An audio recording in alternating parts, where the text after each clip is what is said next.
वो सखी उत्तर देती, कहा जिन आंखों ने देखा वो बता नहीं सकती, और जो बता सकती उसने देखा ही नहीं है। सखियों की बात मान करके माँ जानकी अपनी एक सखी को आगे करके चल पड़ी। जैसे मैया चली, माँ के पांव की पायल, बाजूबंद, हार, जो भी मैया ने पहने थे सब बज पड़े। भगवान राम कहते हैं लक्ष्मण जी से, लक्ष्मण आज ऐसा प्रतीत होता है मानो कामदेव दुंदुभी बजा करके आज इस पुष्प वाटिका में आ गया हो। अभी भगवान बात ही कर रहे थे, तब तक जानकी मैया दिख गई। लक्ष्मण जी कहते प्रभु ये कौन है? भगवान राम कहते हैं ये जनक जी की पुत्री श्री जानकी जी हैं, और इन्हीं के कारण धनुष यज्ञ रखा गया है। धनुष यज्ञ जही कारण होई, तात जनक तनया यह सोई। भगवान राम उत्तर देते हैं, माँ सखी, सखियां जब भगवान को देखती हैं तो आपस में वार्ता करने लगती हैं। एक सखी कहती है कि मानो अगर इनका विवाह जानकी से हो जाता तो कितना बढ़िया रहता, कितना आनंद रहता। कि शादी इनसे ही होती जो हर हाल में, अगर इन्हीं से हर हाल में विवाह हो जाता हमारी जानकी का तो कितना बढ़िया रहता। तो एक सखी ने कहा अच्छा ये बताओ, जानकी का विवाह अगर राम जी से हो भी गया तो इसमें हम लोग का क्या फायदा होगा, हम लोग को क्या मिलेगा? एक सखी ने कहा पागल हो गई, अरे थोड़ा दिमाग लगाओ। कहा क्यों?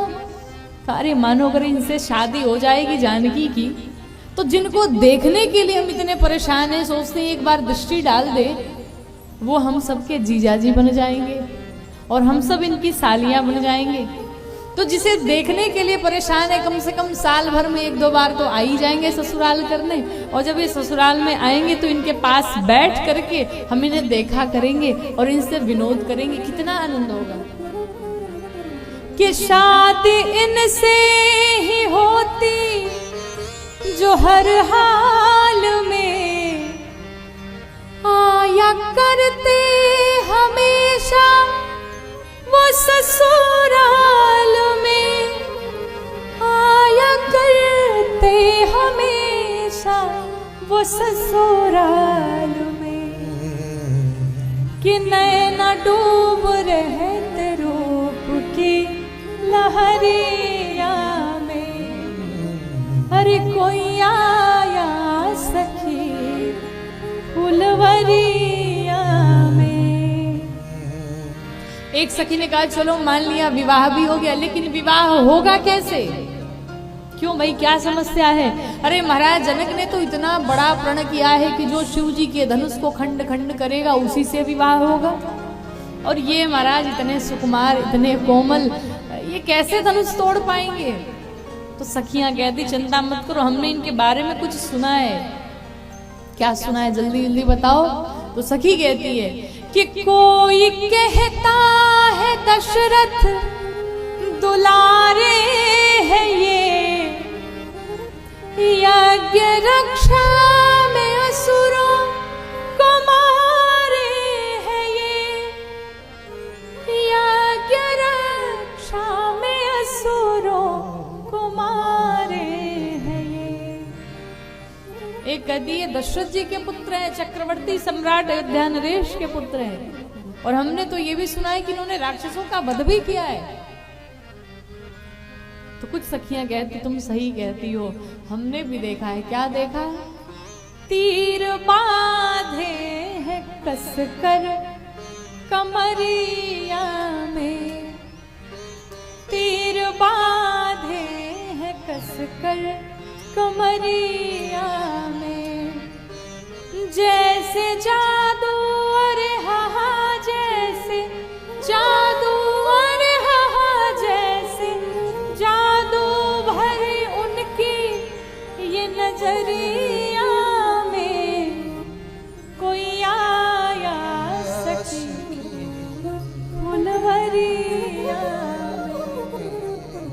उनकी आंखों में मानो जादू भरी है उनकी नजरें।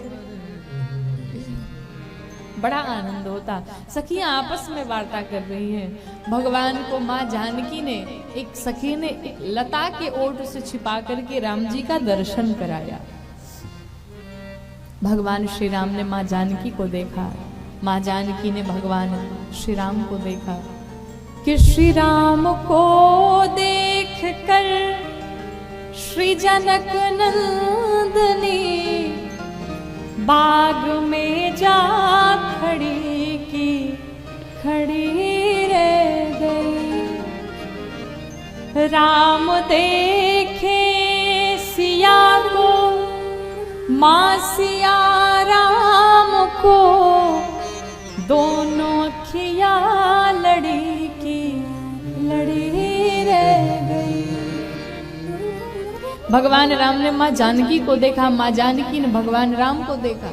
दोनों ने एक दूसरे का दर्शन किया और जैसे ही माँ ने भगवान को जब देखा तो कहते हैं गोस्वामी जी की माँ के नेत्र जो थे भगवान को देख करके ललचने लगे कि देखी रूप लोचन ललचाने। मैया ललचने लगी। अच्छा, ललचना समझते हैं आप लोग? ललचना किसे कहते हैं? किसको किसको पता है? किसी को नहीं पता है? अच्छा, हम बता देते हैं ललचना किसे कहते हैं। सपोज दैट, मान लीजिए, भगवान न करें लेकिन मान लीजिए कोई डायबिटीज का पेशेंट हो, किसी को शुगर की बीमारी हो और उसके सामने गरम गरम रसगुल्ले रख दिए जाए, गरमा गरम जलेबी रख दी जाए। अब वो क्या सोचेगा? काश हम भी खा लेते। लेकिन फिर हाथ लगाए तो सोचे कि अगर खा लिया तो डायबिटीज बढ़ जाएगी, शुगर बढ़ जाएगा, दवा खानी पड़ेगी।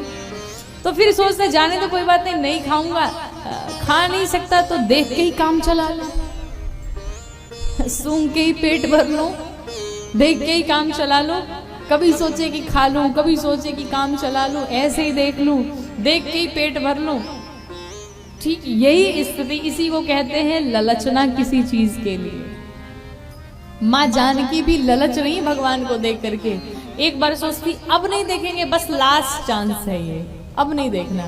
फिर मन में होता एक बार और देखते रहे, फिर एक बार मैया देखती, फिर नेत्र झुकाती, फिर देखती, फिर झुकाती कि नैनों में राखूं तो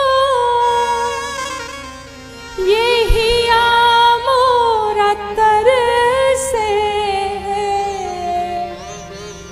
और नैनों हियरा में राखूं तो हाँ हियरा में राखूं तो ये नयन बरसे, हो कवाना विधि से।